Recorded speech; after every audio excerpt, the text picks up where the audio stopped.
چہرے کپڑے سے صاف کرائے۔ چہرے بتا رہے تھے کہ انہیں مرے شاید ایک ہی رات گزری ہے۔ ایک لاش ایک نوجوان لڑکی کی تھی، خوبصورت لڑکی تھی اور بھرپور جوانی میں تھی۔ اس کے پہلو میں ایک جوان آدمی کی لاش تھی۔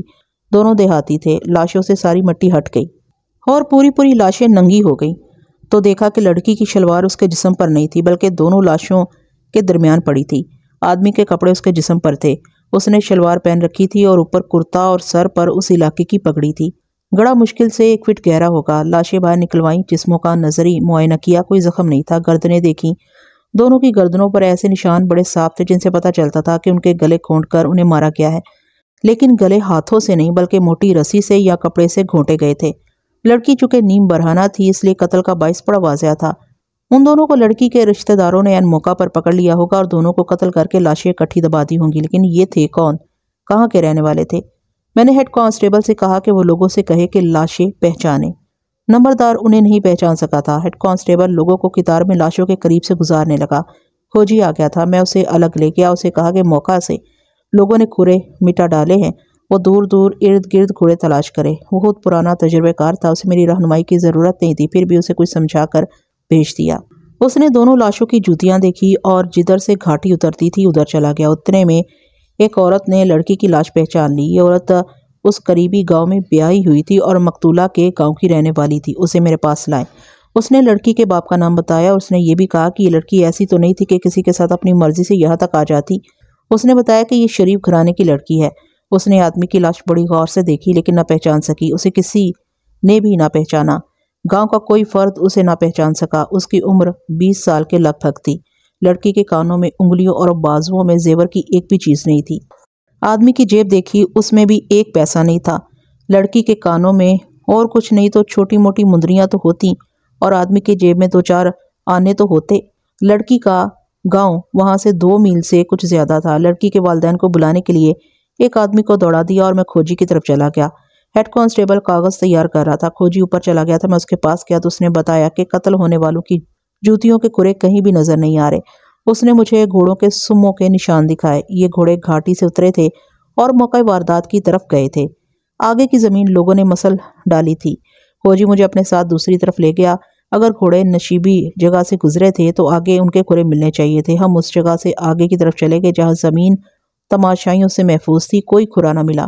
ایک اور طرف سے بھی گھاٹی اترتی تھی، یہ پہلو پر تھی۔ ہم دونوں ادھر گئے تو گھوڑوں کے کھرے بڑے صاف دکھائی دیے۔ یہ کہیں ایک دوسرے کے اوپر تھے اور کہیں ذرا پھیلے ہوئے تھے، اس لیے یہ معلوم کرنا ممکن نہیں تھا کہ گھوڑے کتنے تھے۔ ان سب کھروں میں ایک چیز واضح تھی کہ ہم نے پہلے جو کھرے دیکھے تھے وہ موقع واردات کی طرف آ رہے تھے اور دوسری طرف جو دیکھے وہ موقع واردات سے جا رہے تھے، یعنی آئے اور موقع واردات پر 90 درجے کے زاویے پر بائیں کو چلے گئے۔ میرا تجزیہ یہ تھا کہ انہیں اگر نشیب میں سے گزرنا ہوتا تو سیدھا آگے جاتے جو بہتر راستہ تھا، وہ بائیں کو گئے جو اچھا راستہ نہیں تھا۔ اگر انہیں ادھر ہی جانا تھا تو اوپر سے کیوں نہ چلے گئے؟ وہیں جہاں اوپر جا کر گھوڑے ایک اور طرف چلے گئے تھے وہاں سے ایک اور گھوڑے کے کھرے نظر آئے جو ادھر آ رہے تھے۔ یہ پتہ نہیں چلتا تھا کہ یہ گھوڑا دوسرے گھوڑوں میں شامل ہو کر ان کے ساتھ چلا گیا یا کدھر گیا۔ کھوجی کھروں کو دیکھتا ادھر گیا۔ میں کھڑا رہا۔ وہ بہت دور سے واپس آیا اور مجھے بتایا کہ یہ گھوڑا کہیں اور سے آ رہا تھا اور میرے دماغ میں 2 جرم تھے۔ میرے دماغ میں 2 جرم آتے تھے۔ ایک یہ کہ دونوں مقتول نازیبا حالت میں پکڑے گئے اور قتل ہو گئے۔ دوسرا یہ کہ یہ میاں بیوی ہوں گے، یہاں سے گزرے اور بدماشوں کا شکار ہو گئے۔ انہوں نے لڑکی کو خراب کیا، دونوں کو قتل کیا، زیور اتارا اور دونوں کی لاشیں یہاں دبا دی۔ لیکن جس عورت نے لاش پہچانی تھی وہ کہتی تھی کہ لڑکی کی بھی شادی نہیں ہوئی تھی اور جس آدمی کی لاش اس کے ساتھ پڑی تھی وہ اس کے لیے اجنبی تھا۔ مجھے مقتولہ کے باپ کا انتظار تھا۔ مقتولہ کا باپ، ماں، بھائی، 3-4 رشتہ دار اور گاؤں کے 6-7 آدمی آ گئے۔ انہوں نے کوہرام بپا کر دیا۔ ایسی صورتحال پیدا ہوتی ہی ہے اور اس میں تفتیش بڑی مشکل ہو جاتی ہے۔ فوری طور پر مجھے مقتولہ کے ماں باپ کی یہ ضرورت تھی کہ وہ لاش کو شناخت کریں۔ میں نے مقتولہ کے باپ سے پوچھا تو اس نے تصدیق کر دی کہ یہ بیٹی اسی کی ہے۔ مقتول کو وہ پہچان نہ سکا۔ اس کے ساتھ جو لوگ آئے تھے ان سے پوچھا، وہ بھی اسے نہیں پہچانتے تھے۔ میں حیران اس پر ہو رہا تھا کہ اس آدمی کے ساتھ لڑکی کا دوستانہ تھا مگر گاؤں والے اسے جانتے ہی نہیں تھے۔ ایسا تو ہو نہیں سکتا تھا کہ لڑکی نے بڑی ہی دور جا کر دوستی لگائی ہو۔ میں نے لاشیں پوسٹ مارٹم کے لیے بھیجنے کا انتظام کیا اور قریبی گاؤں میں نمبردار کے گھر جا ڈیرا ڈالا۔ لڑکی کے باپ کو سب سے پہلے اپنے پاس بٹھایا۔ اس سے پوچھا کہ اسے کچھ سمجھ آئی ہے کہ اس کی بیٹی اس آدمی کے ساتھ کیوں قتل ہوئی ہے۔ اس بیچارے کو تو چکر آ رہے تھے۔ اس نے سر ہلا کر بتایا کہ اسے کچھ پتہ نہیں کہ یہ کیا ہوا اور کیسے ہوا۔ یہ لاشیں شاید ساری رات یہاں پڑی رہی ہیں۔ میں نے کہا تمہیں پتہ ہی نہیں چلا کہ تمہاری بیٹی گھر میں نہیں ہے؟ وہ ظہر کے بعد گھر سے نکلی تھی، اس نے بتایا۔ شام تک واپس نہ آئی تو ہم پریشان ہوئے۔ جن سہیلیوں کے ساتھ باہر جایا کرتی تھی ان سے پوچھا، وہ ان میں سے کسی کے بھی گھر نہیں گئی تھی۔ اب ایک ہی جگہ رہ گئی تھی، ہمارے گاؤں کے ساتھ کرم شاہ جی کا آستان ہے، کبھی کبھی وہاں جایا کرتی تھی۔ وہاں گئے تو وہاں بھی نہیں تھی۔ شاہ جی کا نام سن کر میں چونکا۔ یہ پیر، فقیر اور عامل بڑے گھناؤنے جرائم کا ارتکاب کرتے تھے۔ 17-18 سال کی خوبصورت لڑکی کا کرم شاہ جی کے پاس اکیلے جانا ایک جرم کی نشاندہی کرتا تھا۔ میں نے مقتولہ کے باپ سے پوچھا کہ لڑکی اکثر کرم شاہ کے پاس اکیلی جایا کرتی تھی؟ نہیں، اس نے جواب دیا، وہ اپنی ماں کے ساتھ جاتی تھی اور زیادہ تر اپنی ایک سہیلی کے ساتھ جاتی تھی۔ میرا خیال ہے وہ کل ادھر نہیں گئی۔ ہم نے اس کی سہیلی سے پوچھا تو اس نے کہا وہ اس کے گھر نہیں گئی، کرم شاہ جی کے آستانے پر بھی نہیں گئی۔ تم اس کے باپ تھے؟ میں نے کہا تمہیں معلوم ہوگا کہ لڑکی کسی کو پسند کرتی ہے۔ اس نے پرزور انداز سے میری بات کو رد کیا۔ اکثر باپ ایسے ہی کیا کرتے ہیں۔ میں نے اس باپ سے کہا کہ وہ مجھ سے کچھ نہ چھپائے ورنہ میں قاتل کو نہیں پکڑ سکوں گا۔ آپ نہ پکڑیں جی، اس نے کہا، قاتل تو ہم پکڑیں گے۔ ہم یہ بھی معلوم کریں گے کہ یہ جوان کون تھا جو میری بیٹی کے ساتھ قتل ہوا ہے۔ یہ تو قتل ہو گیا ہے، ہم اس کی بہن یا بیوی کو اسی طرح اٹھائیں گے اور قتل کریں گے۔ نہیں کریں گے تو بغیرت کہلائیں گے۔ لڑکی رات بھر نہ آئی تو تم نے تھانے میں رپورٹ کیوں نہیں کروائی آ کر؟ ہمیں امید تھی کہ آ جائے گی، اس نے جواب دیا۔ صبح میں نے اپنے ایک بھائی کو بتایا، اس نے کہا کہ اور انتظار نہ کرو، تھانے چلو۔ ہم تھانے کی سوچ رہے تھے کہ آپ کا آدمی آ گیا۔ دوپہر کے وقت ایسا نہیں ہو سکتا کہ کوئی آدمی جوان لڑکی کو اٹھا لے جائے۔ میں نے کہا تم مجھ سے کچھ چھپا رہے ہو کیونکہ تم خود انتقام لینا چاہتے ہو۔ اگر بعد میں مجھے پتا چل گیا کہ تم نے فلاں بات مجھ سے چھپائی تھی تو میں تمہیں شہادت کو پولیس سے چھپانے کے جرم میں گرفتار کر لوں گا۔ وہ رو تو رہا ہی تھا، اب اور زیادہ رونے لگا اور بولا، ایک یہ بے عزتی کہ بیٹی قتل ہو گئی اور معلوم نہیں کس سال میں قتل ہوئی، دوسرے یہ کہ آپ مجھے گرفتار کر لیں گے۔ لڑکی کی شادی تو ہوئی نہیں تھی، منگنی ہوئی تھی، اس نے جواب دیا۔ جن لوگوں کو تم نے جواب دے دیا تھا وہ ناراض ہوں گے۔ میں نے کہا ان میں کوئی ایسا ہے جس نے اپنی بے عزتی کا بدلہ لیا ہو؟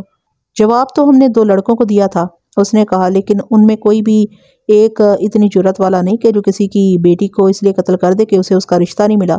میں اس سے اپنی ضرورت کے مطابق کچھ نہ کچھ پوچھتا رہا۔ پہلے اس نے بتایا تھا کہ اس کی بیٹی کی منگنی ہو گئی تھی، اب اس نے بتایا کہ منگنی ہو کر ٹوٹ چکی ہے۔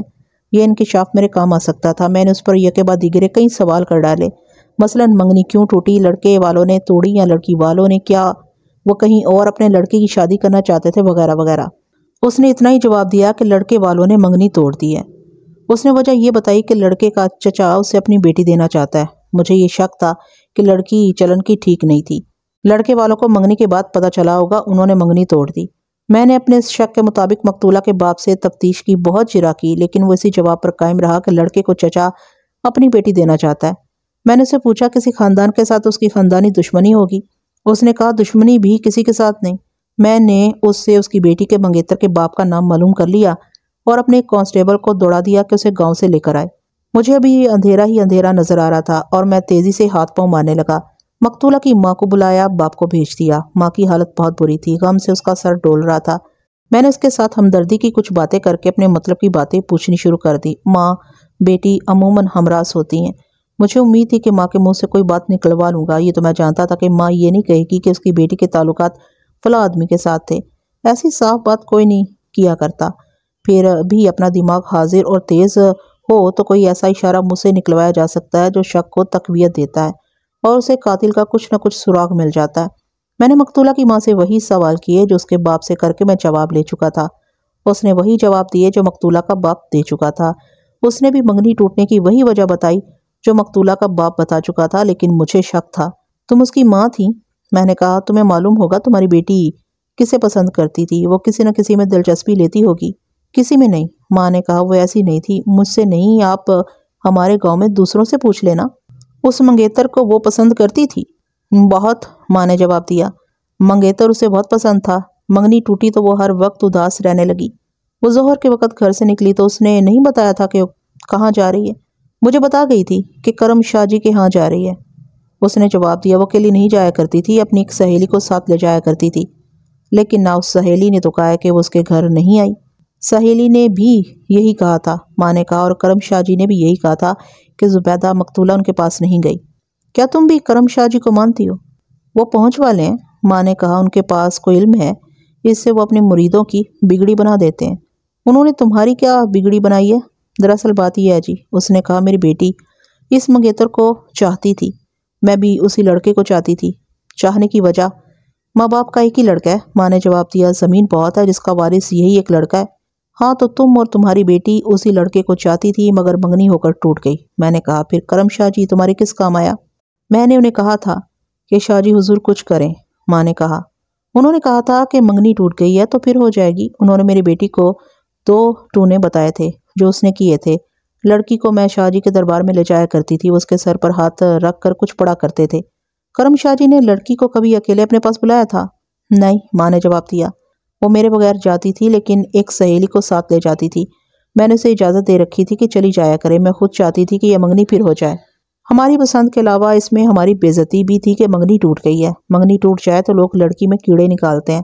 ماں رو رو کر برا حال کر رہی تھی۔ میں نے سوچا اسے مزید کچھ نہ پوچھا جائے، 2 روز بعد پوچھ گچھ کی جا سکتی ہے۔ مجھے اب مقتولہ کے منگیتر کی ضرورت تھی اور کرم شاہ جی کی بھی۔ اس شخص کو میں نظر انداز نہیں کرنا چاہتا تھا۔ مقتولہ کی سہیلیوں سے بھی بہت کچھ معلوم کرنا تھا، وہاں کے نمبردار وغیرہ سے بھی رپورٹیں لینی تھی۔ میرے لیے سہولت یہ تھی کہ مقتولہ کے گاؤں جا بیٹھوں، چنانچہ میں اس گاؤں کو چل پڑا۔ میں نے مقتولہ کے منگیتر کے باپ کو بلا بھیجا تھا، وہ ہمیں راستے میں ملا، کانسٹیبل اسے لا رہا تھا، وہ گھوڑی پر تھا اور میں بھی گھوڑی پر سوار تھا۔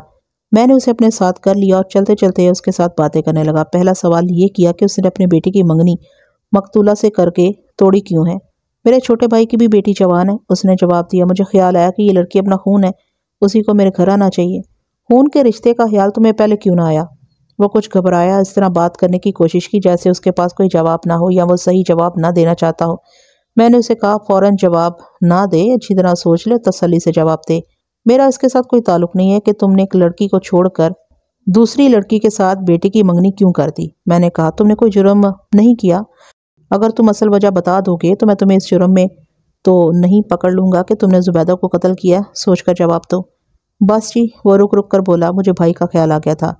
تمہیں بھائی کا خیال نہیں آ گیا تھا؟ میں نے زور دے کر کہا، کیا تمہیں لڑکی کے چال چلن پر شک ہو گیا تھا؟ نہیں جی، اس نے جواب دیا۔ میں اس امید پر اس کے پیچھے پڑا رہا کہ وہ کچھ چھپا رہا ہے۔ میں نے یہ رائے قائم کر لی تھی کہ لڑکی کا چال چلن ٹھیک نہیں تھا۔ میں نے اس شخص کو سوالوں سے پریشان کر دیا اور دھمکی بھی دی تو اس نے وجہ بتا دی۔ میرا بھائی جابر آدمی ہے، اس نے کہا، روب داب والا ہے، اس کا دوستانہ بدماشوں کے ساتھ بھی ہے، اس کی ایک بیٹی جوان ہے۔ میرے بھائی کو امید تھی کہ میں اپنے بیٹے کے لیے اس کی بیٹی مانگوں گا، مگر اس کی بیٹی جسم کی موٹی بھدی ہے اور چہرے کے نقش مردوں جیسے ہیں۔ اس کا صرف رنگ ہے جو خاصا صاف ہے۔ اگر آپ میرے بیٹے کو دیکھیں تو آپ خود کہیں گے کہ اس خوبصورت جوان کے لیے کوئی خوبصورت لڑکی چاہیے۔ میں نے اس کا رشتہ زبیدہ کے ساتھ پکا کر دیا اور بھائی مجھ سے ناراض ہو گیا۔ اس نے خود تو مجھے کچھ نہ کہا، اس کے ایک دوست نے مجھ سے کہا کہ تمہارا بھائی تم سے سخت ناراض ہے، وہ کہتا ہے کہ تم نے یہ منگنی توڑ کر میری بیٹی سے اپنے بیٹے کا بیاہ نہ کیا تو پچھتاؤ گے۔ میں سمجھ گیا کہ میرے بھائی نے مجھے دھمکی بھیجی ہے، لیکن میں منگنی کر چکا تھا۔ میرے بھائی نے مجھے اور زیادہ دھمکایا، لیکن کسی کی زبانی۔ آخر اس نے مجھے اپنی زبان سے کہا کہ تم نے میری بیٹی قبول نہ کی تو کسی اور کی بیٹی تمہارے گھر میں نہیں آئے گی۔ میں اسے ڈرتا ہوں۔ میں نے منگنی توڑ دی لیکن اپنے بھائی کی بیٹی کا رشتہ ابھی تک نہیں مانگا۔ میں نے اسے تسلی دے دی کہ میں اسی کی بیٹی کو گھر لاؤں گا۔ تم نے رشتہ کیوں نہیں مانگا؟ میں نے پوچھا، کس انتظار میں ہو؟ حضور والا، اس نے التجا کی، آپ کے ہاتھ میں قانون کی طاقت ہے، آپ میری مدد کر سکتے ہیں۔ میں اپنے بھائی کی بیٹی کو گھر لایا تو میرا بیٹا مجھ سے چھن جائے گا۔ اس نے اپنی ماں سے کہا ہے کہ اس کی شادی اس لڑکی کے ساتھ کی گئی تو وہ گھر سے ہمیشہ کے لیے چلا جائے گا۔ یہ میرا ایک ہی بیٹا ہے حضور والا، میرا بھائی بدماش ہے، وہ مجھے بہت نقصان پہنچا سکتا ہے۔ آپ اس کی بدماشی ختم کر سکتے ہیں؟ کیا وہ قتل کر یا کروا سکتا ہے؟ اس کے ہاتھ بڑی دور تک پہنچتے ہیں جی، اس نے کہا، وہ بہت کچھ کر سکتا ہے۔ کیا تم یہ شک کرتے ہو کہ زبیدہ کو تمہارے بھائی نے قتل کرایا ہے؟ اگر آپ میرے بھائی کو نہ بتا دیں تو عرض کروں، اس نے کہا، مجھے اسی پر شک ہے، میں کوئی ثبوت پیش نہیں کر سکتا۔ شک پکا ہے، اگر میں اس کی بیٹی مانگ لیتا تو یہ زبیدہ بیچاری قتل نہ ہوتی۔ شک تو میرا بھی یہی تھا، لیکن معمہ یہ تھا کہ لڑکی کے ساتھ کس کی لاش تھی۔ اگر لڑکی کو اس کے سابق منگیتر کا چچا قتل کراتا تو گاؤں کے کہیں قریب کراتا۔ میں نے بہت سوچا، دماغ تھک گیا، بہرحال مجھے اس چچا سے بھی ملنا تھا۔ مقتولہ کا گاؤں آ گیا، وہاں چوپال تھا، میں اس کے اندر جا بیٹھا، وہاں کے نمبردار کو پاس بٹھا کر کہا کہ وہ مجھے اپنے 3 گھروں کی خبریں سنائے، ایک مقتولہ اور اس کا گھر، دوسرا اس کا منگیتر، اس کا گھر، تیسرا اس کے منگیتر کا چچا اور اس کا گھر۔ اس نے مقتولہ کے متعلق بتایا کہ شریف لڑکی ہے، اس کے گھر کے خلاف کسی کو کوئی شکایت نہیں۔ مقتولہ کے منگیتر کا نام صداقت بتایا، اور اس نے کہا کہ لڑکا نوجوان ہے لیکن اوچھا اور چھچھورا نہیں، گھر بھی تعریف کے قابل ہے۔ صداقت کے چچا کے متعلق نمبردار کی رائے اچھی نہیں تھی۔ اس کے بھائی یعنی صداقت کے باپ نے جو کچھ اس کے متعلق بتایا تھا، نمبردار نے اس کی تصدیق کی، مگر کچھ زیادہ باتیں بھی بتائیں۔ اس کی بیٹی کے متعلق اس نے بتایا کہ برادری میں اس لڑکی کا رشتہ لینے کے لیے کوئی بھی تیار نہیں۔ ایک تو لڑکی موٹی بھدی سی ہے، لیکن اصل وجہ یہ ہے کہ لڑکی کے باپ کو کوئی شریف گھرانہ پسند نہیں کرتا۔ میں نے منگیتر کے چچا کو بلا کر اسے کہا کہ وہ اچھی طرح سوچ لے کہ وہ کیا بیان دے گا۔ اس نے اپنی بے گناہی ثابت کرنے کے لیے کچھ کہنا چاہا، لیکن میں نے اسے روک دیا۔ ہیڈ کانسٹیبل سے کہا کہ اسے وہ دیوار کے ساتھ اس طرح بٹھا دے کہ اس کا منہ دیوار کی طرف ہو اور میرے اگلے حکم تک اسی طرح بیٹھا رہے۔ میں نے صداقت کے باپ سے اس آدمی کا نام پوچھا جس نے اس تک اس کے بھائی کی دھمکی پہنچائی تھی۔ یہ آدمی تماشائیوں میں موجود تھا۔ اسے میں نے اندر بٹھا لیا۔ تم نے صداقت کے باپ کو صداقت کے چچا کی دھمکی دی تھی؟ میں نے اسے پوچھا۔ مجھے یہ بتاؤ کہ صداقت کے چچا نے کیا کہا تھا؟ میں نے کسی کو دھمکی نہیں دی تھی جناب عالی، اس نے کہا۔ صداقت کے چچا نے ایک بات کی تھی، وہ میں نے صداقت کے باپ سے کر دی۔ کیا تم مجھے دھوکہ دے سکو گے؟ میں نے کہا۔ اپنا کھیل میرے ساتھ کھیل سکو گے؟ ذرا کان کھولو اور سنو۔ ایک آدمی اور ایک لڑکی قتل ہو گئے ہیں۔ تم نے اپنے یار کو دیکھ لیا ہے، باہر دیوار کے ساتھ لگا بیٹھا ہے۔ تم اس کے ساتھی ہو۔ میں قاتل کو پکڑنے آیا ہوں۔ میں تمہیں اتنی جلدی نہیں چھوڑوں گا۔ مجھے نچانے کی کوشش کرو گے تو ہتھکڑیاں لگوا کر تمہیں تھانے میں بھیج دوں گا۔ چلو بولو۔ اس نے تسلیم کیا کہ صداقت کے چچا کے ساتھ اس کا یارانہ بڑا گہرا ہے۔ وہ جوا بھی کھیلتے ہیں، چرس اور شراب بھی پیتے ہیں اور بدماشی بھی کرتے ہیں۔ صداقت کے چچا نے مجھے کہا تھا کہ اس کے بھائی نے گھر کا رشتہ چھوڑ کر باہر کا رشتہ لے لیا ہے۔ تم اسے میری طرف سے ڈراؤ کہ اس نے یہ منگنی نہ توڑی تو وہ نقصان اٹھائے گا۔ اس نے یہ بھی کہا تھا کہ صداقت کی شادی کسی اور لڑکی کے ساتھ ہوئی تو وہ لڑکی اس کے گھر میں آباد نہیں ہو سکے گی۔ میں نے کہا ہاں جناب عالی، اس نے ایسے ہی کہا تھا۔ پھر اس نے زبیدہ کے قتل کی اسکیم کس طرح بنائی تھی؟ میں نے پوچھا۔ یہ مجھے معلوم نہیں، اس نے لجا کر کہا۔ میں اس کے ساتھ نہیں تھا، نہ اس نے کسی کے قتل کی میرے ساتھ بات کی تھی۔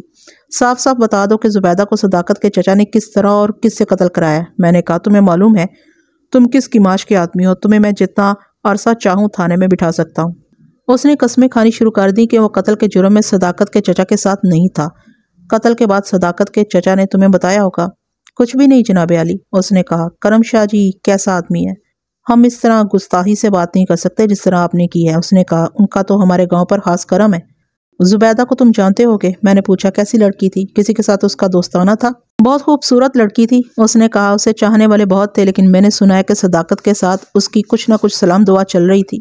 ان کی منگنی ہوئی تو دونوں بہت خوش نظر آتے تھے۔ منگنی ٹوٹی تو صداقت کسی کے ساتھ بات بھی نہیں کرتا تھا اور زبیدہ کرم شاہ جی کے دربار کے چکر کاٹتی رہتی تھی۔ ویسے لڑکی چال چلن کی بڑی صاف تھی۔ میں نے اس سے اور زیادہ پوچھ گچھ کی، اسے بہت رگڑا، لیکن اس سے صرف یہ پتا چلا کہ صداقت کا چچا خطرناک آدمی ہے۔ دوسری بات یہ کہ مقتولہ کی دلچسپی بلکہ میل ملاقات صداقت کے ساتھ تھی۔ تیسری بات یہ کہ صداقت کے باپ نے صداقت کے چچا کی بیٹی کا رشتہ ابھی تک نہیں مانگا تھا۔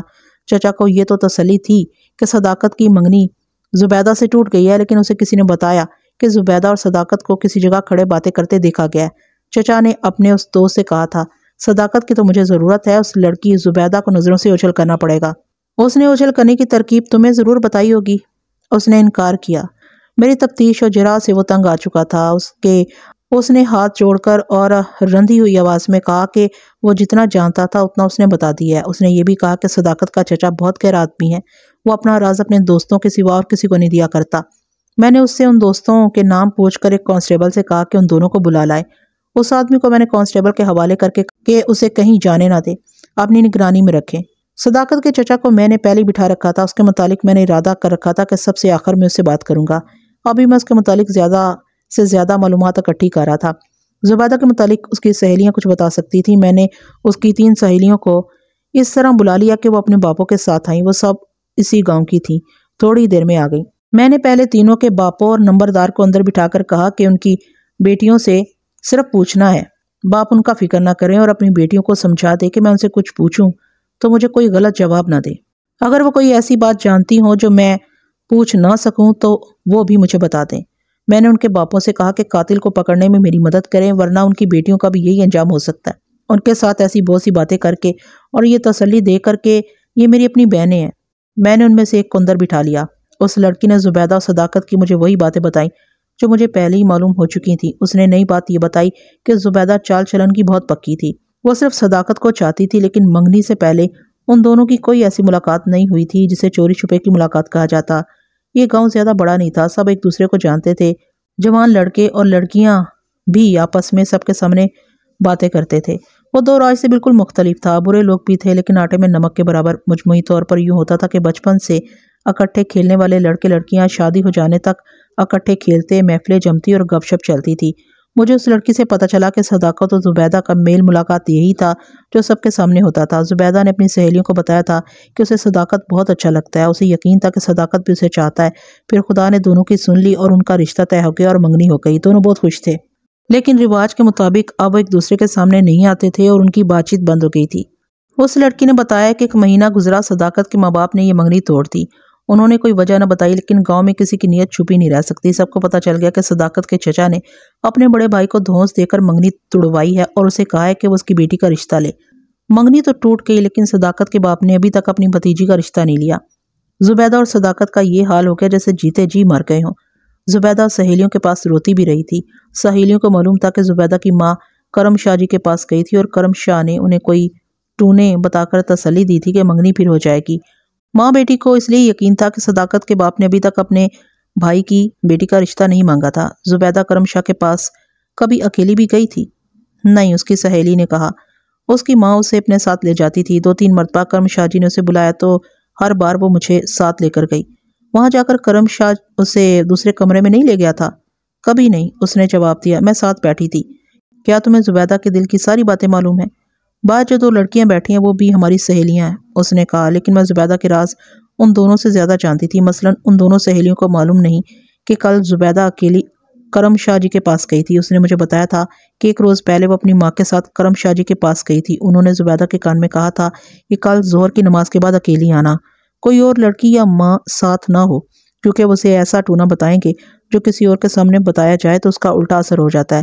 زبیدہ نے مجھے بتایا تھا کہ وہ اپنی ماں کو نہیں بتائے گی وہ اکیلی جا رہی ہے۔ وہ گئی تھی، میں نے اسے جاتے نہیں دیکھا، لیکن مجھے یقین ہے وہ گئی تھی، اس نے جواب دیا۔ کرم شاہ نے اسے ٹونے کس قسم کے بتائے تھے؟ اس نے 2-3 اوٹ پٹانگ ٹونے بتا کر کہا۔ کل کرم شاہ جی نے اسے جو ٹونا بتانا تھا وہ زبیدہ نے مجھے بتایا تھا۔ کرم شاہ جی نے اسے کہا کہ وہ اسے ایک ایسی جگہ بتائے گا جہاں اسے کوئی نہیں دیکھ سکے گا۔ زمین پر وہ انگلی سے کچھ لکیریں ڈالے گی اور باقی جو کچھ کرنا تھا وہ کرم شاہ جی نے اسے بتانا تھا۔ میں نے اپنے ذہن میں کرم شاہ کو مشتبہ قرار دے دیا۔ میں آپ کو بتا چکا ہوں کہ کرم شاہ جیسے لوگ مجرمانہ زندگی بسر کرتے ہیں، ان کے جرائم کا شکار کوار دیہاتی ہوتے ہیں جن کے عقیدے کمزور اور مسائل بڑے سخت ہوتے ہیں۔ اس شاہ نے لڑکی کو بڑے مؤثر ٹونے کا دھوکہ دے کر اکیلے بلایا اور کہا کہ وہ اسے ایسی جگہ لے جائے گا جہاں اسے کوئی دیکھ نہیں سکے گا۔ کرم شاہ پر شک کر کے میرے سامنے پھر یہ معمہ آ گیا کہ مقتولہ کی لاش کے ساتھ کس کی لاش دبائی گئی تھی۔ اگر کرم شاہ لڑکی کو ویرانے میں لے گیا تھا تو کیا وہ اسے اتنی دور لایا تھا؟ اگر اتنی ہی دور لے آیا تھا تو اسے قتل کیوں کیا؟ کیا یہ مقتول کرم شاہ کا آدمی تھا؟ شاید ایسا ہوا ہو کہ ان لوگوں کا لڑکی پر جھگڑا ہو گیا ہو اور اس جھگڑے میں یہ آدمی قتل ہو گیا ہو۔ مقتولہ کی سہیلی کا بیان ابھی ختم نہیں ہوا تھا۔ اس نے مجھے کام کر کے کچھ اشارے دے دیے تھے۔ میں نے اسے پوچھا کہ صداقت کو معلوم تھا کہ زبیدہ کرم شاہ کے پاس منگنی دوبارہ ہو جانے کی مراد لے کر جاتی ہے؟ سچی بات آپ کو بتاؤں، لڑکی نے کہا، زبیدہ کو صداقت نے ہی کہا تھا کہ وہ اپنی ماں کو ساتھ لے کر کرم شاہ جی کے پاس جائے۔ ان کے ہاتھ میں خدا نے طاقت دی ہے۔ اس کا مطلب یہ ہوا کہ صداقت اور زبیدہ کی ملاقاتیں ہوتی تھیں۔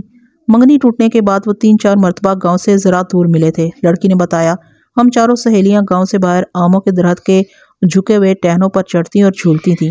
زبیدہ موقع نکال کر صداقت کو اشارہ کر دیتی تھی۔ ہمیں معلوم ہوتا تھا ہم شام سے بہت پہلے بھی کبھی وہاں چلی جاتی تھیں۔ صداقت دور کا چکر کاٹ کر نیچے آ جاتا تھا۔ زبیدہ کھیلتے کودتے پرے نکل جاتی اور بڑی جلدی واپس آ جاتی تھی۔ وہ صداقت کو تسلی دے آتی تھی کہ کرم شاہ جی کیا کر رہے ہیں، ان کی ملاقات اتنی ہی ہوتی تھی۔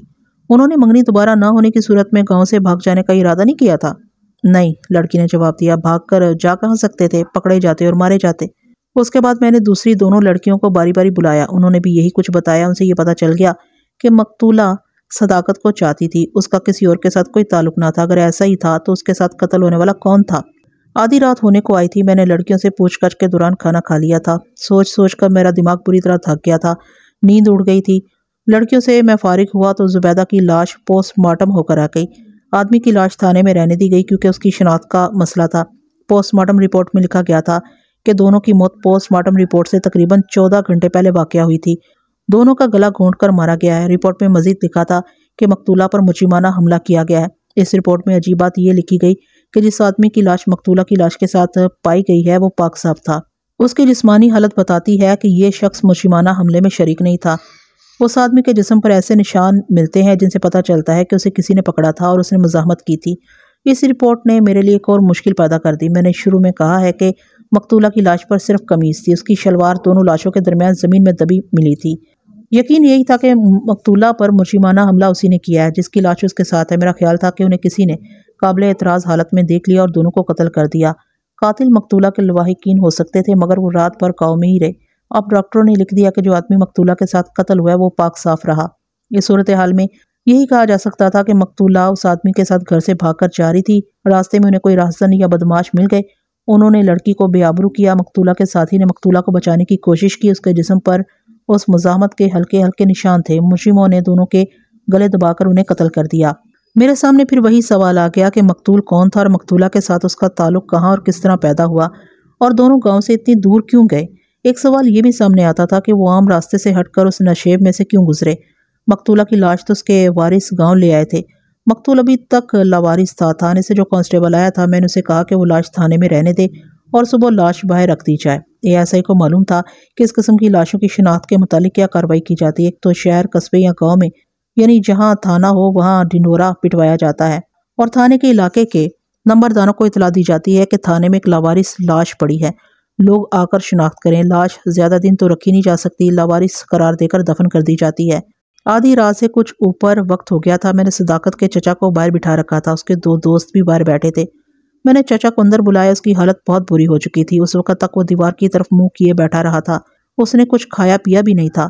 میرا وقت ضائع کرو گے یا فوراً بتا دو گے؟ میں نے پوچھا۔ آپ نے مجھے کس جرم میں پکڑا ہے حضور؟ اس نے رندھیائی ہوئی آواز میں پوچھا۔ زبیدہ کے قتل کے جرم میں۔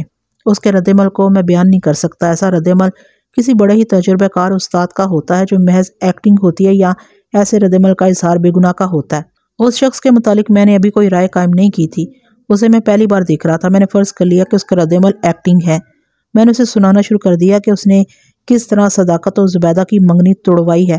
اس نے کسی ایک بھی بات کو نہ جھٹلایا۔ اس نے صاف الفاظ میں کہا کہ اس نے اپنی بیٹی کو بیاہنے کے لیے اپنے بھائی کو دھمکی دی اور منگنی توڑوائی تھی۔ اس نے یہ بھی تسلیم کیا کہ وہ شریف آدمی نہیں اور اس کا دوستانہ مجرموں اور بدماشوں کے ساتھ ہے، وہ جواری، چرسی اور شرابی ہے، لیکن اس نے یہ ماننے سے پرزور انکار کیا کہ زبیدہ کو اس نے قتل کرایا ہے۔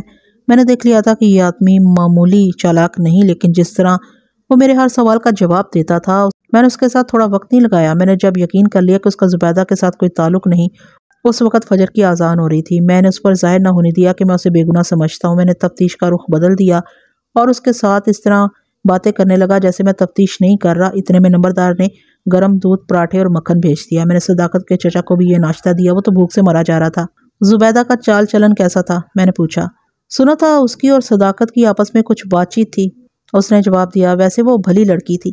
تمہیں شک تو ہوا ہوگا کہ منگنی ٹوٹ جانے کے بعد صداقت کا باپ تمہاری بیٹی کا رشتہ لینے نہیں آتا، تو اس کی وجہ یہ ہے کہ صداقت زبیدہ کے ساتھ شادی کرنا چاہتا ہے۔ زبیدہ اور صداقت کے متعلق تو مجھے 2-3 دن ہوئے پتہ چلا ہے، اس نے کہا۔ میں نے اپنے بھائی سے پوچھا تھا کہ وہ دیر کیوں کر رہا ہے، کیا صداقت نہیں مان رہا؟ اس نے کہا کہ صداقت کبھی ایسی جرات نہیں کر سکتا۔ میرے بھائی کا یہ خیال تھا کہ منگنی توڑنے کے فوراً بعد دوسری منگنی نہیں ہونی چاہیے۔ میں نے اس کی یہ بات قبول کر لی تھی۔ کرم شاہ جی کے متعلق تمہارا کیا خیال ہے؟ میں نے پوچھا۔ اس کے پاس کالا علم ہے، اس نے کہا، لیکن یہ بھی وہ کسی کے لیے کرتا ہے۔ میں اسے پیر نہیں مانتا۔ کرم شاہ ٹھیک آدمی نہیں، کچھ عرصہ میں بھی اسے مانتا رہا ہوں، لیکن اس نے اپنے جو خاص مرید بنائے ہوئے ہیں، میں نے ان کے کرتوت دیکھے تو میں کرم شاہ سے ہٹایا۔ کیا کرتے ہیں وہ؟ دنیا بھر کی بدکاری کرتے ہیں۔ وہاں عورتوں کا کاروبار بھی ہوتا ہے۔ کبھی کبھار مزدوروں کی کوئی اچھی شکل کی لڑکی نظر آ جائے تو کرم شاہ کا کوئی آدمی شہر سے ایک آدمی کو ساتھ لے آتا ہے جو لڑکی کو خرید کر لے جاتا ہے۔ تمہیں معلوم ہے کہ گاؤں کی عورتوں کی طرح زبیدہ بھی کرم شاہ کے پاس جایا کرتی تھی؟ میں نے جاتے کبھی نہیں دیکھا تھا، اس نے کہا، لیکن کرم شاہ ایسی جرات نہیں کر سکتا کہ ہمارے گاؤں کی کسی لڑکی کو ادھر ادھر کر دے۔ اس کے پاس جو عورتیں خود جاتی ہیں میں انہیں روک نہیں سکتا۔ صرف ہمارے گاؤں کے نہیں، کئی گاؤں کے لوگ اس کے پاس جاتے اس کے مرید بنے ہوئے ہیں۔ وہ غریبوں کی کسی لڑکی کو اڑا لیتا ہے۔ بعض لوگ اتنے غریب ہیں کہ ان کی لڑکی لاپتہ ہو جائے تو وہ پرواہ نہیں کرتے۔ تم مجھے کوئی ایسا گھرانہ دکھا سکتے ہو جس کی لڑکی کو اس نے غائب کیا ہو؟ میں آپ کو گاؤں کا ایک ہندو گھرانہ دکھا سکتا ہوں، اس نے کہا۔ اس گھرانے کی ایک لڑکی شادی کے 6 مہینے بعد بیوہ ہو گئی تھی۔ آپ کو معلوم ہے ہندو عورت بیوہ ہو جائے تو دوسری شادی نہیں کر سکتی۔ ہندو لڑکی خود کرم شاہ کے پاس گئی اور اسے کہا کہ اسے کسی امیر کبیر آدمی کے ہاتھ فروخت کر دے، لیکن خریدار اس کے ساتھ شادی کر لے۔ یہ لڑکی غائب ہو گئی تھی۔ میں نے چچا سے کہا کہ وہ باہر بیٹھے۔ اس نے منت سماجت شروع کر دی کہ میں اسے گھر جانے دوں۔ میں نے اسے جانے کی اجازت نہ دی، اسے کہا کہ اس نے ابھی تک اپنا راز نہیں بتایا، اس طرح اسے خوف میں مبتلا رکھا۔ مجھے مسلسل کام کرتے 24 گھنٹے ہو گئے تھے، چکر آنے لگے تھے۔ دودھ، پراٹھوں اور مکھن نے نیند کو اور زیادہ شدید کر دیا۔ میں لیٹ گیا اور میری آنکھ لگ گئی۔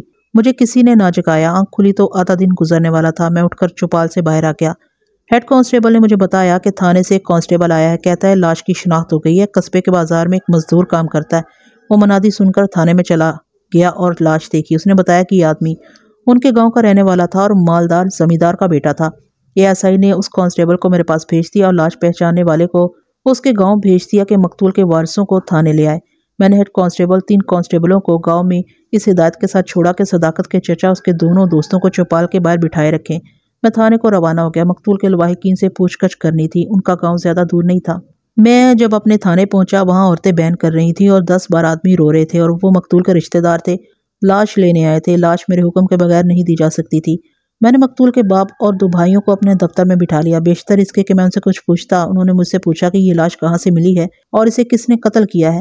میرا خیال ہے تم لوگ مجھے کچھ بتاؤ۔ میں نے کہا قاتل تک مجھے تم ہی پہنچا سکتے ہو، یہ کہیں جا رہا تھا۔ مقتول کے باپ نے گاؤں کا نام لے کر کہا اسے اطلاع ملی تھی کہ اس کا ایک دوست مر گیا ہے۔ وہ لوگ ہمارے دور پار کے رشتہ دار بھی ہیں۔ مرنے والا رشتہ دار کے علاوہ اس کا دوست بھی تھا۔ ہمیں اگلے روز جانا تھا۔ یہ اسی وقت چل پڑا۔ یہ کس وقت گھر سے چلا تھا؟ میں نے پوچھا۔ رات ہو گئی تھی، باپ نے کہا۔ کامل نے اسی وقت گھوڑی پر زین ڈالی اور چلا گیا۔ میں اور کامل کی ماں صبح ہو گئے۔ وہاں جا کر پتہ چلا کہ کامل تو وہاں پہنچا ہی نہیں۔ ہم بہت پریشان ہوئے۔ کل کا دن وہاں گزارا۔ وہاں ہم اس لیے نہ بولے کہ ایک تو ماتم کا گھر ہے، دوسرے ساری برادری جمع ہے، کہیں گے کہ ان کا لڑکا آوارہ ہو گیا ہے۔ گھر کچھ اور بتا کر نکلا اور نکل کہیں اور گیا ہے۔ رات کو ہم اپنے گاؤں واپس آئے، کامل واپس نہیں آیا تھا۔ اب ہم اور زیادہ پریشان ہونے لگے۔ 4 میل دور اس کے 2 دوست رہتے ہیں۔ صبح وہاں آدمی بھیجا، اس نے آ کر بتایا کہ کامل وہاں نہیں گیا۔ تھوڑی دیر بعد یہاں سے آدمی آ گیا کہ کامل کی لاش تھانے میں پڑی ہے۔ برادری میں اس کا یا تمہارا کوئی دشمن ہوگا؟ خونی دشمنی کسی سے نہیں، اس کے باپ نے جواب دیا۔ ہمارا بیٹا بہت دلیر اور تیز ترار تھا، لیکن اس کے اس وصف کی ہر کوئی تعریف کرتا تھا کہ خوش طبع تھا اور ہر کسی کا دوست تھا۔ کسی کے ساتھ ہماری اونچ نیچ ہو جاتی تو یہ اس کا ہی دوست ہوتا تھا۔ میں نے زبیدہ کے گاؤں کا نام لے کر پوچھا کہ یہ کبھی وہاں بھی گیا تھا؟ باپ نے بتایا کہ وہ گاؤں بہت دور ہے، وہاں ان کا کسی کے ساتھ کوئی تعلق نہیں۔ وہ مجھ سے پوچھنے لگے کہ میں نے زبیدہ کے گاؤں کا نام لے کر پوچھا کہ یہ کبھی وہاں بھی گیا تھا؟ باپ نے بتایا کہ وہ گاؤں بہت دور ہے، وہاں ان کا کسی کے ساتھ کوئی تعلق نہیں۔ وہ مجھ سے پوچھنے لگے کہ میں نے اس گاؤں کا نام کیوں لیا ہے؟ میں نے انہیں بتایا کہ اس کی لاش کے ساتھ ایک جوان لڑکی کی لاش تھی۔ باپ نے قسمیں کھانی شروع کر دی۔ پولیس اور قانون کو قسموں سے مطمئن نہیں کیا جا سکتا۔ مجھے ہر شک پر سوچنا اور تفتیش کرنی تھی۔ کامل مقتول کی لاش کی اطلاع پر اس کے گاؤں کے بہت سے لوگ آ گئے تھے۔ میں نے پوچھا کہ ان میں کامل کا کوئی قریبی دوست ہے؟ اس کی عمر کے 2 نوجوان میرے پاس آ گئے۔ میں نے ان سے وہی باتیں پوچھی جو مقتولوں کے دوستوں سے پوچھی جاتی ہیں۔ کامل کے دوستوں نے بتایا کہ کامل گاؤں کا مقبول آدمی تھا۔ 2 لڑکیاں اس پر مرتی تھی، لیکن یہ کہا کرتا تھا کہ جس کے ساتھ شادی ہوگی محبت اسی کے ساتھ ہوگی۔ مختصر یہ کہ کامل کے دوستوں نے مجھے یقین دلا دیا کہ وہ عورت اور جنسیت کے معاملے میں بالکل صاف تھا۔ وہ گھڑ سواری اور نیزہ بازی کا شوقین تھا۔ پوسٹ مارٹم رپورٹ میرے سامنے تھی، اس میں لکھا تھا کہ یہ مرنے سے پہلے بالکل صاف تھا اور لڑکی پر مجرمانہ حملے میں یہ شامل نہیں تھا۔ اس کے گاؤں کے ان تمام آدمیوں سے میں نے باری باری پوچھا، سب نے اس کے چال چلن کی تعریف کی۔ میں نے جب دیکھا کہ 2 ہندو بھی آئے ہوئے ہیں اور وہ بھی اس کی تعریف کر رہے ہیں تو مجھے ماننا پڑا کہ مقتول واقعی اچھا آدمی تھا۔ پھر زبیدہ کے ساتھ اس کا کیا تعلق تھا؟ دوسرا سوال یہ کہ اس کی گھوڑی کہاں گئی؟ میں اکیلا سوچ سوچ کر ادھموا ہو گیا تھا۔ میرا ASI رگھو ناتھ سیان آدمی تھا۔ اسے بٹھا کر دفتر کا دروازہ اندر سے بند کر لیا اور اسے واردات اور اس وقت تک کی اپنی تفتیش سنائی۔ اسے کہا کہ میرا دماغ تو جام ہو گیا ہے۔ وہ زمانہ کچھ اور تھا۔ اتنے سنگین کیس کو اللہ کی آس پر اپنی صلاحیت استعمال کیے بغیر الگ نہیں رکھا جا سکتا تھا۔ اوپر انگریز بیٹھے تھے جو ڈاکے اور قتل کی واردات پر ہمارے لیے طوفان کھڑا کر دیتے تھے۔ یہ تو دوہرے قتل کی واردات تھی۔ مجھے معلوم تھا کہ ایک ہی رات اور گزرے گی تو علاقے کا DSP خود آ جائے گا یا اس کا ٹیلی فون آ جائے گا۔ اس کے علاوہ یہ احساس مجھے زیادہ پریشان کرتا تھا کہ جس فرض کی مجھے تنخواہ ملتی ہے یہ فرض کامیابی سے ادا ہونا چاہیے۔ انگریز افسروں کے ڈر اور اپنے فرض کے احساس سے بڑھ کر ایک احساس اور تھا جو مجھے سونے اور چین سے بیٹھنے نہیں دے رہا تھا۔ احساس یہ تھا کہ مقتولہ کے چال چلن کے متعلق بھی مجھے وہی رائے اور رپورٹیں ملی تھیں جو مقتول کامل کے متعلق مل رہی تھیں۔ دونوں کے کردار صاف ستھرے بتائے گئے تھے۔ ظلم یہ ہوا کہ زبیدہ کی جبری آبرو ریزی ہوئی اور کامل قتل ہو گیا۔ یہ ثابت ہو گیا تھا کہ آبرو ریزی کا مرتکب کامل نہیں تھا۔ یہ میرے لیے ایک چیلنج تھا کہ میرے علاقے میں درندے سرگرم ہیں اور انہیں اپنے علاقے سے نہیں بلکہ دنیا کے تختے سے اٹھا پھینکنا میرا کام ہے۔ ملک صاحب، رگھو ناتھ نے کہا، آپ مسلمان ہیں، اب ناراض ہو جائیں گے۔ تم بکواس بند کرو اور اپنا مشورہ دو۔ میں نے اس کا اشارہ سمجھتے ہوئے کہا، تم کرم شاہ کی بات کرنا چاہتے ہو نا؟ یہ مسلمانوں کا عقیدہ نہیں کہ کرم شاہ جیسے نوسر بازو کی مریدی کی جائے۔ میں تو ان لوگوں کو مجرم کہا کرتا ہوں۔ میرا پیر، میرا مرشد اور میرا عمل صرف ایک ہے، اور وہ ہے ہمارے رسول صلی اللہ علیہ وآلہ وسلم۔ اپنے حضور اکرم صلی اللہ علیہ وآلہ وسلم کے سامنے میں کرم شاہ، نرم شاہ اور گرم شاہ کو شیطانوں سے زیادہ کچھ نہیں سمجھا کرتا۔ تم کھل کر بات کرو۔ تم شاید یہ کہنا چاہتے ہو کہ میں کرم شاہ کی طرف توجہ نہیں دے رہا۔ آپ کی ساری بات سن کر میرے ذہن میں یہی آئی ہے کہ کرم شاہ کی طرف فوراً توجہ دینی چاہیے، رگھو ناتھ نے کہا۔ اس نے لڑکی کو اکیلے بلایا تھا، اسے کہا تھا کہ کسی ایسی جگہ لے جاؤں گا جہاں کوئی دیکھ نہیں سکے گا۔ آپ کو تو معلوم ہے ملک صاحب، یہ لوگ دیہاتیوں کے لیے دیوتا بنے رہتے ہیں۔ قانون کو یہ کیا سمجھتے ہیں، یہ تو خدا کو بھی نہیں کچھ سمجھتے۔ میرا دماغ کرم شاہ سے ہٹا نہیں تھا، میں دوسروں کے ساتھ مصروف تھا، اب اسی طرف توجہ دینی تھی۔ لیکن کامل کا معاملہ بھی سامنے آ گیا۔ مجھے اچانک ایک خیال آیا۔ کھوجی نے جب واردات والے گہرے نشیب کے اوپر گھوڑوں کے کھرے دیکھے تھے تو اس نے مجھے ایک اور گھوڑے کے کھرے دکھائے تھے۔ یہ کوئی گھڑ سوار تھا جو دوسری طرف سے اکیلا آ رہا تھا۔ پھر اس کے کھرے دوسرے گھوڑوں کے کھروں میں گڈمڈ ہو گئے۔ کیا یہ اکیلا گھوڑا کامل کا تھا؟ میں نے کامل کے لواحقین سے باہر نکل کر اس گاؤں کا راستہ پوچھا جہاں کامل کا دوست مر گیا تھا۔ انہیں بتایا کہ راستے میں ایک لمبی چوڑی گہری جگہ آئی ہے۔ انہوں نے بتایا کہ راستہ اس گہری جگہ کے اوپر سے جاتا ہے۔ میں نے ان لوگوں کو لاش لے جانے کی اجازت دے دی۔ دوسرا فیصلہ یہ کیا کہ زبیدہ کے گاؤں پیغام بھیجا کہ میرا عملہ واپس آ جائے اور نمبردار کو صداقت کے چچا اور اس کے دونوں دوستوں کو ساتھ لے آئے۔ یہ پیغام بھیج کر میں اپنے دوسرے ہیڈ کانسٹیبل کو 2 نام بتائے، شمسو اور مہتاب۔ اسے کہا کہ ان دونوں کو تھانے لے آؤ۔ ہیڈ کانسٹیبل نے کہا کہ اس نے چند منٹ پہلے مہتاب کو تھانے سے باہر کھڑے دیکھا ہے، اسے ابھی لے کر آتا ہوں۔ ہمارے قریب ایک کانسٹیبل کھڑا تھا، اس نے کہا مجھے معلوم ہے وہ کہاں ہوگا۔ میں آپ کو شمسو اور مہتاب کے متعلق پہلے ہی بتا دوں کہ یہ کون تھے اور ہیڈ کانسٹیبل اور کانسٹیبل اسے کس طرح جانتے تھے۔ میں نے مقتولہ کے گاؤں میں معلوم کرایا تھا کہ کرم شاہ کے خاص مصاحب کون ہیں۔ میں جانتا تھا کہ پیری مریدی کے کاروبار میں ہر پیر اور کرم شاہ جیسا عمل اپنے ساتھ 2-3 خاص آدمی رکھتا ہے۔ یہ خاص آدمی منچے ہوئے استاد ہوتے ہیں، بعض باقاعدہ جرائم پیشہ ہوتے ہیں۔ کرم شاہ کے ساتھ یہ 2 آدمی تھے، ایک شمسو اور دوسرا مہتاب۔ صداقت کے چچا نے بھی ان دونوں کا نام لیا تھا۔ میں یہ 2 نام سن کر چونک پڑا تھا۔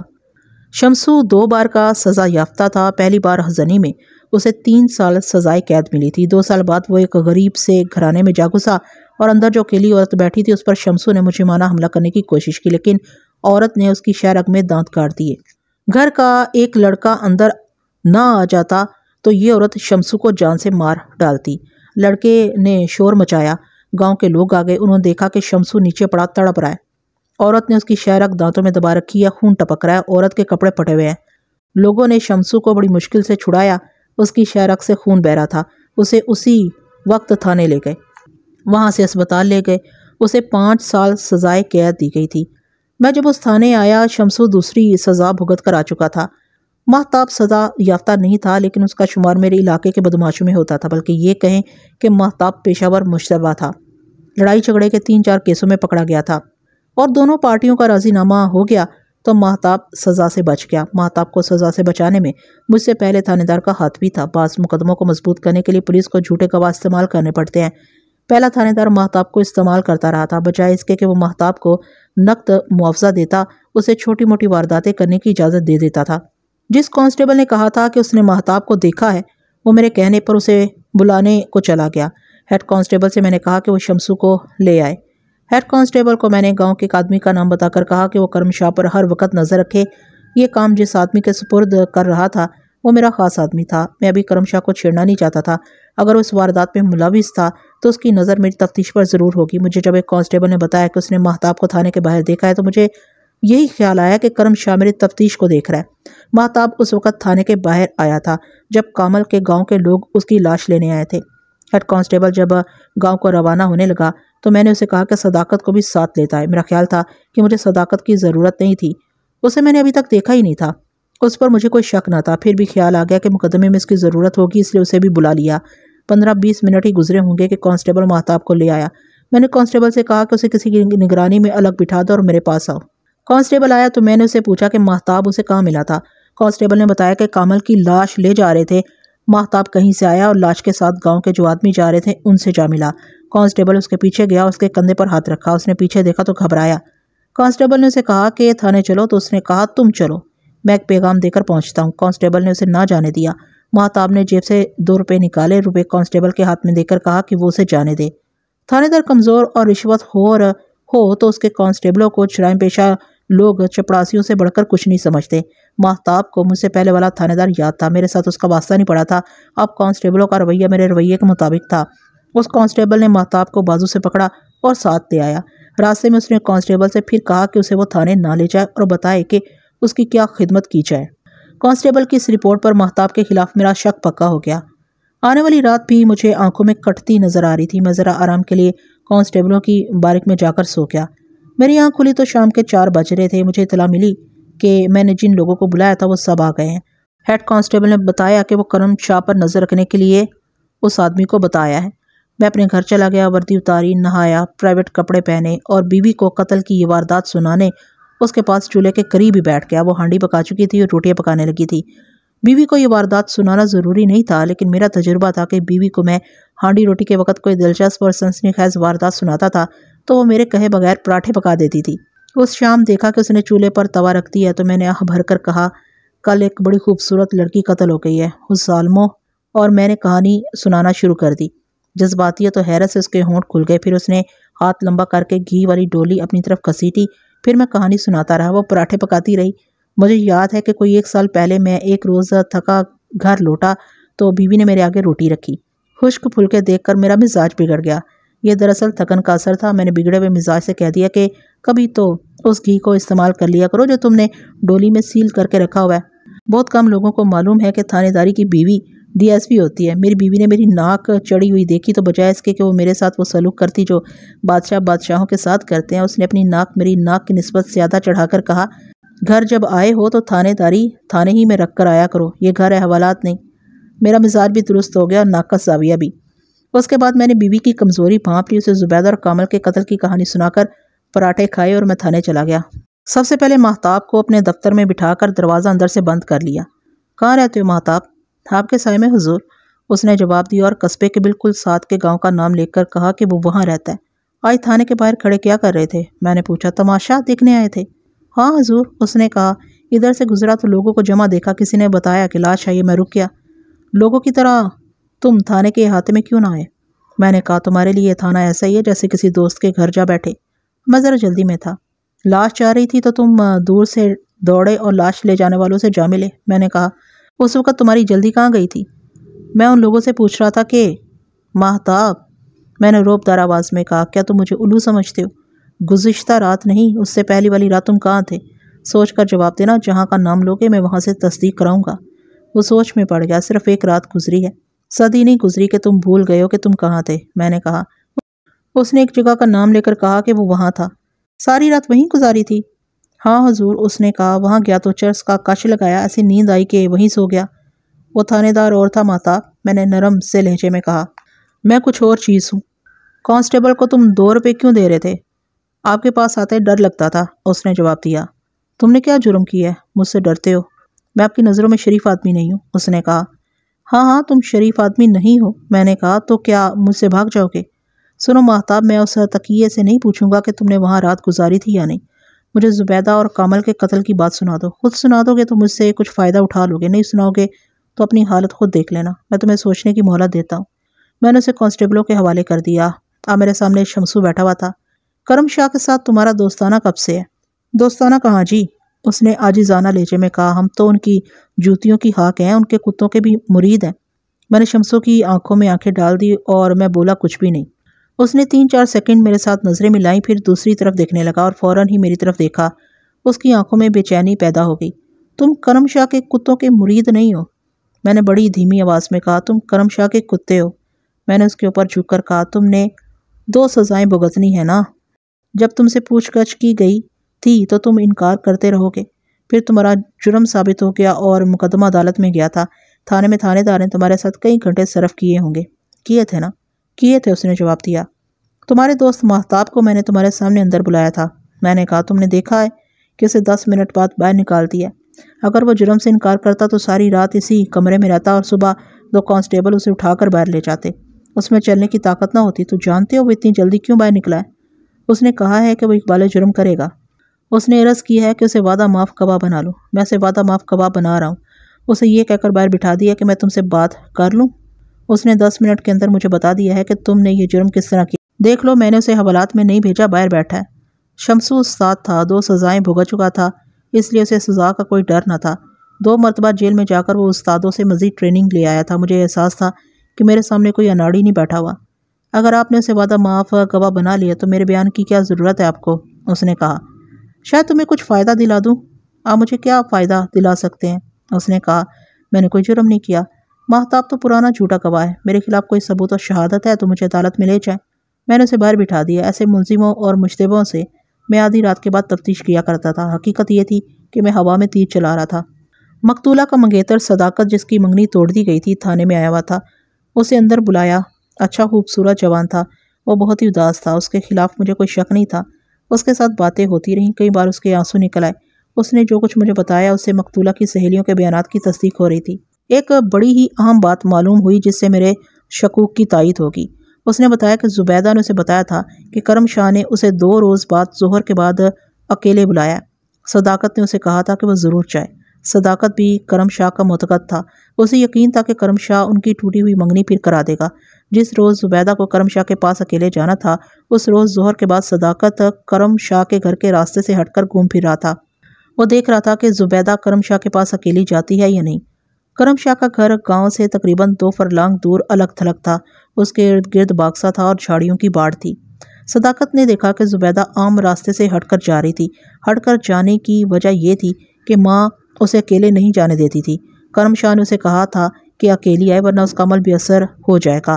صداقت نے زبیدہ کو کرم شاہ کے گھر میں جاتے دیکھا اور اسے اطمینان ہوا کہ زبیدہ کرم شاہ کے پاس چلی گئی ہے۔ وہ تھوڑی دیر وہاں کھڑا رہا لیکن یہ سوچ کر واپس آ گیا کہ کرم شاہ کے پاس کوئی اور بیٹھا ہوگا۔ زبیدہ کی باری دیر سے آئے گی، پھر کرم شاہ جو ٹونا یا عمل کرے گا اس میں نہ جانے کتنا وقت لگے گا۔ اس کے بعد کسی سے پوچھ نہ سکا کہ زبیدہ واپس آئی ہے یا نہیں۔ دوسرے دن اسے پتا چلا کہ زبیدہ قتل ہو گئی ہے۔ میں آپ کو سنا چکا ہوں کہ زبیدہ کے باپ اور اس کی ماں نے بیان دیا تھا کہ زبیدہ یہ بتا کر گھر سے نکلی تھی کہ کرم شاہ کے گھر جا رہی ہے۔ ماں نے اس سہیلی سے پوچھا جس کے ساتھ زبیدہ جایا کرتی تھی۔ سہیلی نے بتایا کہ وہ اس کے گھر نہیں آئی۔ پھر کرم شاہ سے پوچھا، اس نے بھی کہا کہ زبیدہ اس کے پاس نہیں آئی۔ اب پتا چلا کہ وہ کرم شاہ کے گھر گئی تھی اور صداقت نے اسے کرم شاہ کے گھر میں داخل ہوتے دیکھا تھا۔ اب میں کرم شاہ کو شامل تفتیش کر سکتا تھا، لیکن کامل کا قتل میرے لیے پہلی بنا ہوا تھا۔ وہ زبیدہ کے ساتھ کس طرح قتل ہوا؟ میں نے صداقت کو کانسٹیبلوں کی بارک میں سونے کے لیے بھیج دیا۔ یہ ایسے ہی رگھوناتھ سے کہا کہ وہ میری گھوڑی لے لے۔ 4 کانسٹیبل رائفلوں سے مسلح ساتھ لے اور کرم شاہ کو اپنے ساتھ لے آئے۔ میں کانسٹیبلوں کو رائفلوں سے مسلح اس لیے کر رہا تھا کہ رات کا وقت تھا اور اس علاقے کے مسلمان خطرناک تھے۔ میں نے دفتر میں چارپائی منگوائی اور سو گیا۔ کرم شاہ کو آدھی رات کے بعد تھانے میں لائے اور مجھے جگایا۔ میں باہر نکلا، وہ اپنی گھوڑی پر سوار تھا۔ ماہتاب اور شمسو برآمدے میں بیٹھے تھے۔ انہوں نے کرم شاہ کو دیکھا۔ میں نے ان دونوں پر اثر ڈالنے کے لیے کرم شاہ سے بلند آواز میں کہا، آؤ کرم شاہ جی، تمہارے دوستوں کو میں نے پہلے ہی بلا لیا تھا۔ آؤ، حوالات میں بیٹھنے سے پہلے تھوڑی دیر میرے پاس بیٹھ جاؤ۔ اس بدبخت سے چلا نہیں جاتا تھا۔ 6 قدم دور سے اس کے منہ سے دیسی شراب کی بو آ رہی تھی۔ وہ مجھ تک اس طرح پہنچا کہ قدم رکھتا کہیں اور پڑتا کہیں اور تھا۔ میرے قریب آیا تو لڑکھڑاتی ہوئی آواز میں بولا، اور تو نے مجھے کیوں بلایا؟ مجھے جانتا نہیں ہے؟ میں نے ایک طرف ہو کر اس کی گردن کے پیچھے بازو گھما کر اتنی زور سے تھپڑ مارا کہ وہ 4-5 قدم آگے گیا اور منہ کے بل گرا۔ اس کے بال اتنے لمبے تھے کہ پگڑی سے نکل کر کندھوں پر آئے ہوئے تھے۔ ایسے بالوں کو زلفیں کہا جاتا تھا۔ میں نے پیچھے سے اس کی زلفیں مٹھی میں پکڑی اور کھینچ کر اسے اٹھایا۔ وہاں سے اسے اپنے دفتر کے دروازے کی طرف دھکا دیا تو وہ اندر فرش پر جا پڑا۔ کانسٹیبلوں نے کہا کہ اسے اٹھا کر بینچ پر بٹھاؤ۔ اسے جب بینچ پر بٹھا دیا گیا تو میں نے اس کی پگڑی اتار دی اور کانسٹیبلوں سے کہا کہ بالٹی میں پانی لاؤ اور اس کے سر پر ڈالو۔ 2 کانسٹیبل دوڑے گئے اور بھری ہوئی بالٹی اٹھا لائے۔ میرے کہنے پر بالٹی اس کے سر پر انڈیل دی گئی۔ موسم میں کچھ سردی آ گئی تھی۔ وہ ہڑبڑا کر اٹھا۔ اب نشہ آدھا اتر گیا تھا۔ اسے سردی لگنے لگی۔ کپڑوں سے پانی ٹپک رہا تھا۔ میں نے پانی کی ایک اور بالٹی منگوائی جو اس کے آگے رکھوا کر کانسٹیبلوں سے کہا کہ اس کی جوتی اتارو، اس کے پاؤں بالٹی میں رکھ دو۔ رگھوناتھ نے مجھے بتایا کہ اسے بڑی مشکل سے اس کے گھر سے باہر نکالا تھا۔ رگھوناتھ کو اندر جانا پڑا۔ کانسٹیبل اسے گھسیٹ کر باہر لائے تھے۔ اس کی گھوڑی پر زین کانسٹیبلوں نے کسی تھی۔ 15-20 منٹ بعد وہ پاؤں پانی سے نکالنے لگا۔ میں نے ڈانٹ کر کہا، پاؤں باہر نکالو گے تو ایک اور بالٹی سر پر پھینک دوں گا۔ جب پوری طرح ہوش میں آ جاؤ گے تو مجھے بتا دینا۔ ایک کانسٹیبل کو اس کے پاس کھڑا کر کے میں باہر نکلا۔ میرے پاس اس شخص کے خلاف کوئی ٹھوس ثبوت نہیں تھا سوائے اس کے کہ اس نے کہا تھا کہ مقتولہ اس کے گھر نہیں آئی۔ شمسو اور مہتاب کے خلاف تو میرے پاس ذرا سا بھی ثبوت نہیں تھا۔ یہ میرا تجربہ اور دماغ تھا جو میری رہنمائی کر رہا تھا۔ باہر نکل کر میں نے مہتاب کو اپنے پاس بلایا۔ دیکھ لیا تو نے؟ میں نے اسے کہا۔ کہو اور کیا ثابت کرنا چاہتے ہو؟ اپنے گھر ہی میں اس نے نشے میں کہہ دیا تھا کہ مہتاب اور شمسو کو پکڑو۔ مہتاب کا رنگ اڑ گیا۔ میں نے کہا اگر سزا سے بچنا چاہتے ہو تو وعدہ معاف گواہ بن جاؤ۔ تمہیں ابھی تک سزا نہیں ملی، پھانسی چڑھو گے یا عمر قید پاؤ گے؟ شمسو مجھے کہہ چکا ہے کہ میں اسے وعدہ معاف گواہ بنا لوں، لیکن میں تم پر یہ مہربانی کرنا چاہتا ہوں۔ شمسو 2 سزائیں کاٹ چکا ہے، تیسری بھی کاٹ لے گا، جلدی بولو ورنہ میں شاہ کا بیان لے کر سب کو اندر کر دوں گا۔ اس قسم کے ملزموں کے نیچے سے زمین نکالنے کا ڈھنگ مجھے آتا تھا۔ اس کی تفصیل سنانے کی ضرورت نہیں، وہ مان گیا۔ میں نے کرم شاہ کو دفتر سے اٹھا کر باہر بٹھا دیا۔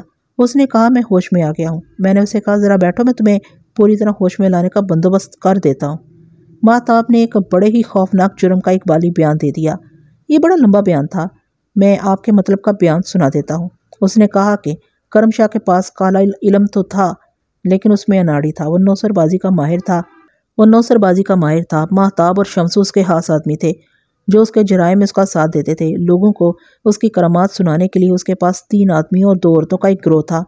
کرم شاہ کا مکان بدماشوں کا اڈا تھا، وہاں نامی گرامی جوئے باز بھی آیا کرتے تھے۔ عورتوں کی وہاں کمی نہیں تھی۔ تقریباً 2 سال پہلے کرم شاہ نے کو جرم شروع کیا تھا۔ اس علاقے میں مزدوری کرنے والے لوگ زیادہ تھے، بہت غریب لوگ تھے۔ کرم شاہ نے ایک بار ان کی ایک بڑی خوبصورت لڑکی کو ورگلا کر ایک امیر کبیر جوئے باز کے ہاتھ بیچ ڈالا تھا۔ لڑکی غربت سے تنگ آئی ہوئی تھی، خوشی سے اس آدمی کے ساتھ چلی گئی۔ اس کے 6-7 ماہ بعد کرم شاہ نے ایک غریب کسان کی بیٹی کو سبز باغ دکھائے اور اسے ایک آدمی دکھا کر کہا کہ اس کی شادی اس آدمی کے ساتھ کرے گا۔ لڑکی کا دماغ پھر گیا اور اس آدمی کے ساتھ چلی گئی۔ کرم شاہ نے رقم وصول کر لی۔ اس کے بعد اب زبیدہ اپنی ماں کے ساتھ کرم شاہ کے پاس جانے لگی۔ کرم شاہ اس لڑکی کو اپنے لیے اکیلے بلانا چاہتا تھا، لیکن لڑکی جب بھی آتی اس کی ماں یا ایک سہیلی ساتھ ہوتی تھی۔ ایک روز کرم شاہ کے پاس ایک آدمی آیا بیٹھا تھا۔ وہ چھوٹی سی ایک ریاست کے نواب کے دربار کا آدمی تھا، روپے پیسے والا تھا۔ کرم شاہ کے اڈے پر جوا کھیلنے کبھی کبھی آیا کرتا تھا۔ اس نے زبیدہ کو دیکھا تو کرم شاہ کو کہا کہ یہ لڑکی ہاتھ آ جائے تو وہ نواب سے منہ مانگا انعام لے سکتا ہے۔ کرم شاہ کچھ گھبرایا لیکن اس آدمی نے 4000 روپیہ پیش کیا۔ اس وقت کا 4000 روپیہ آج کے 50,000 کے برابر تھا۔ کرم شاہ نے مہتاب اور شمسو سے کہا کہ بڑا موٹا گاہک مل رہا ہے، اگر زبیدہ کو اڑانے کا بندوبست ہو جائے تو اتنی زیادہ رقم ہاتھ آ سکتی ہے۔ شمسو نے مشورہ دیا کہ اسے 6000 روپیہ مانگا جائے، اگر وہ دے دیتا ہے کہ ان تینوں کو 2,000 روپیہ مل سکتا ہے۔ نواب کا آدمی کرم دین کے پاس ٹھہرا ہوا تھا۔ کرم شاہ نے اسے 6 کی بجائے 7,000 کہا اور 6,2500 پر سودا طے ہو گیا۔ اب مسئلہ یہ تھا کہ زبیدہ کو پھانسا کس طرح جائے۔ نواب کے آدمی نے شرط یہ رکھی تھی کہ لڑکی کو فلاں جگہ پہنچا دیا جائے اور وہ پوری رقم ادا کر دے گا۔ اس نے کہا تھا کہ لڑکی نواب کے محل میں داخل ہو گئی تو اس کا تڑپنا رونا چیخنا ختم ہو جائے گا۔ ان لوگوں نے سکیم تیار کر لی۔ دوسرے تیسرے دن زبیدہ سہیلی کے ساتھ کرم شاہ کے ہاں گئی تو اس نے زبیدہ سے کہا کہ وہ اکیلی آئے، اسے ایسا ٹونا بتایا جائے گا کہ اسی روز اس کی مراد پوری ہو جائے گی۔ زبیدہ اس کے پاس چلی گئی۔ کرم شاہ نے اسے کوئی اوٹ پٹانگ سے الفاظ بتائے کہ الگ بیٹھ کر یہ پڑھتی رہے۔ زبیدہ نے یہ ورد شروع کر دیا اور سورج غروب ہو گیا۔ کرم شاہ نے کچھ اداکاری کر کے لڑکی کو اپنے اثر میں لیے رکھا۔ کرم شاہ کی 2 گھوڑیاں اپنی تھیں، تیسری گھوڑی پرے والے گاؤں سے منگوا لی۔ اندھیرا گہرا ہو گیا تو کرم شاہ نے لڑکی کو شربت پینے کو دیا۔ 2-4 منٹ بعد لڑکی بے ہوش ہو گئی۔ اسے اٹھا کر گھوڑی کی پیٹھ پر اس طرح ڈالا کہ اس کا پیٹ زین پر تھا، سر ایک طرف، ٹانگیں دوسری طرف۔ شمسو اور مہتاب گھوڑوں پر سوار ہوئے چل پڑے۔ وہ جب واردات والے نشیب کے قریب گئے تو زبیدہ نے قے کرنی شروع کر دی۔ اس کا پیٹ زین پر تھا، اس وجہ سے قے آنے لگی۔ فوراً بعد لڑکی نے رونا شروع کر دیا۔ ایک تو قے نے پیٹ سے بے ہوشی والی دوائی نکال دی، دوسرے یہ وجہ ہو سکتی تھی کہ کرم شاہ نے دوائی کم ڈالی ہوگی۔ لڑکی جوان تھی، اس کے جسم میں طاقت تھی، وہ ہوش میں آ گئی۔ شمسو اور مہتاب ڈرنے لگے، انہوں نے اتنا خطرناک جرم کبھی نہیں کیا تھا۔ انہیں نشیب سے اوپر جانا تھا۔ وہ ڈر کر نیچے اتر آئے۔ واردات کی جگہ پہنچے تو زبیدہ گھوڑی سے کود آئی اور اس نے چلانا شروع کر دیا۔ وہ ان دونوں کے ہاتھ نہیں آئی تھی۔ شمسو نے مہتاب سے کہا کہ اسے چھوڑ دیا تو سب سے پہلے کرم شاہ کو پکڑوائے گی، پھر یہ دونوں بھی پکڑے جائیں گے۔ اسے آگے لے جانا بھی مشکل ہو گیا تھا۔ شمسو نے کہا کہ اسے ختم کر دیا جائے۔ دونوں نے زبیدہ کو پکڑ لیا اور شمسو نے اسے بے آبرو کیا۔ لڑکی چیخ چلا رہی تھی۔ مہتاب کے پاس ریشمی رومال تھا، اس نے رومال کو مروڑ کر رسی سی بنا لی، رومال زبیدہ کے گلے میں ڈالا، اسے مار ڈالا۔ تب انہیں پتہ چلا کہ ایک گھوڑا سوار ان کے پاس آ رکا ہے۔ وہ گھوڑے سے اتر رہا تھا کہ مہتاب نے وہی رومال پیچھے سے اس کے گلے میں ڈالا اور مروڑ کر کامل کو بھی ختم کر دیا۔ کامل کے متعلق یہی کہا جا سکتا تھا کہ وہ اوپر سے گزر رہا تھا تو اس نے کسی عورت کی چیخیں سنی، وہ ڈرنے کی بجائے نیچے آ گیا اور مارا گیا۔ ہم نے نشیب کے اوپر جس اکیلے گھوڑے کے کرے دیکھے تھے وہ کامل کا ہی گھوڑا تھا جو رک کر نیچے اترا تھا۔ شمسو اور مہتاب کے پاس خنجر تھے، زمین نرم تھی، انہوں نے خنجروں سے 2 فٹ گہرا گڑھا کھودا، مٹی ہاتھوں سے ہٹائی اور دونوں لاشیں اس میں رکھ دیں۔ شمسو نے لڑکی کے کانوں سے بندے اور انگلی سے انگوٹھی اتار لی، کامل کی جیب میں کچھ پیسے تھے وہ نکالے اور لاشوں پر مٹی ڈال دی۔ میں نے مہتاب سے پوچھا کہ انہوں نے خنجروں سے دونوں کو کیوں نہ قتل کیا۔ مہتاب نے سن رکھا تھا کہ پرانے زمانے کے ٹھگ راہزن ریشمی رومال سے اپنے شکار کو قتل کیا کرتے تھے، اسے یہ طریقہ پسند تھا۔ دوسری وجہ یہ تھی کہ خنجروں کو استعمال کرتے تو اپنے کپڑوں پر خون کے چھینٹے پڑتے۔ لاشوں پر مٹی ڈال کر دونوں واپس چل پڑے اور کامل کی گھوڑی بھی لے گئے۔ مہتاب نے دوسرے ہی دن یہ گھوڑی ایک اور گاؤں کے ایک آدمی کے ہاتھ بیچ ڈالی۔ ایسی واردات میں وعدہ معاف گواہ کی ضرورت تھی، لیکن دونوں قتل مہتاب نے کیے تھے۔ میں اسے وعدہ معاف گواہ نہیں بنانا چاہتا تھا۔ میں نے حالی اور کمزور خانے پور کر لیے۔ شہادت کچھ کمزور نظر آ رہی تھی، لیکن اللہ نے مجھے سرخرو کیا۔